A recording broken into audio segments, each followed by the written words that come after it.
Audio call ফাঁস হয়েছে অপু বিশ্বাস দিদি, আমি জানি না এটা আপনার কিনা, আপনি আমাকে একটু কনফার্ম করবেন।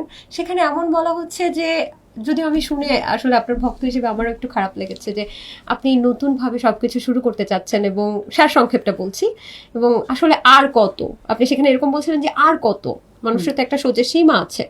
তো আমার জয় যখন বড় হয়ে যাবে, ও যে আসলে এটা স্বাভাবিক যে বাচ্চারা বড় হয়ে গেলে সব সময় ব্যস্ততার কারণেও হয় কি মাকে ওইভাবে সময় দেয়া হয় না, বা বাচ্চাটাও বড় হতে হলে আরেকটা ভাই বোন তো প্রয়োজন হয়। তো আমি আর কত সহ্য করবো, আমি এখান থেকে আসলে হাল ছেড়ে দিয়েছি, এরকম একটা সারসংক্ষেপ ছিল। আমি যেটা কথা বলেছিলাম এটা খুব ছোট্ট একটা ক্লিপ ছেড়েছে, পুরোটা উনি দেননি, কিন্তু আমি এটা একটু হার্ড হয়েছি কারণ এই ভিডিও ক্লিপটা যিনি বা যারা ছেড়েছেন আমি জানি না, এটা আসলে বিশ্বাসের অমর্যাদা করেছে। এটা আসলে যতটুকু আপনি শুনেছেন বা যতটুকু আমার অ্যাডমিন আমাকে জানালেন যে এরকমই একটা কিছু এসেছে, এর আগের অনেক কিছুই আছে সেটা আসলে কেউ জানেনি বা শুনতে যায়নি। তবে হ্যাঁ, আসলেই তো একটা বাচ্চা তো ছোট আছে এখন আমার কাছে, ওর তো একটা জীবন তৈরি হবে, সৃষ্টি হবে। তো ওই জায়গা থেকে আমি, আমার যেহেতু মা নেই, বাবা নেই, আমরা এক ভাই তিন বোন, আমার বোনেরা এস্টাবলিশড, তারা দেশের বাইরে থাকেন, তাদের সংসার হয়ে গেছে, বছরেও দেখা হয় না ফোনে কল বা ভিডিও কলস ছাড়া। তো সেই জায়গা থেকে আমার মানে আমি বলেছিলাম এরকম একটা কথা যে আমি মারা গেলে আমার লাশটা কে বের করবে। এটা আসলে একটা গল্প ছিল।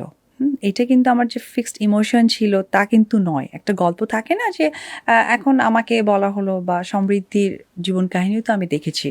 হ্যাঁ, এখন আমিও সেই পরিপ্রেক্ষিতে অনেক কিছু আমিও প্রশ্ন করতে পারি। তো এই গল্পটাকেই আসলে অভিব্যক্তি করেছে।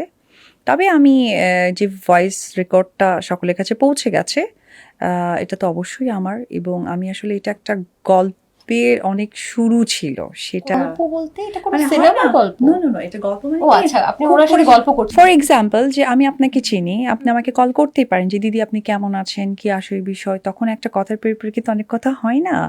এটা আসলে একটা ওইরকমই কনভারসেশন ছিল। তো অনেক বড় একটা বিশ্বাসঘাতকতা, এই কাজটা করলো কে? মানে নিজের পার্সোনাল, আপনি এত পার্সোনাল কথা যার সাথে শেয়ার করছেন, নিশ্চয়ই তাকে আপনি অনেক বেশি এটা বিশ্বাস জাস্ট করেন। কথাই ছিল, মানে হয় না যে সাপোজ এক্সাম্পল আপনি আমাকে একটা ফোন করলেন যে অপুদি আপনি কেমন আছেন, আপনার শরীর ভালো, তখন আমি বলতে পারি আর বললেন না আমার পায়ে ব্যথা, এই ব্যথা।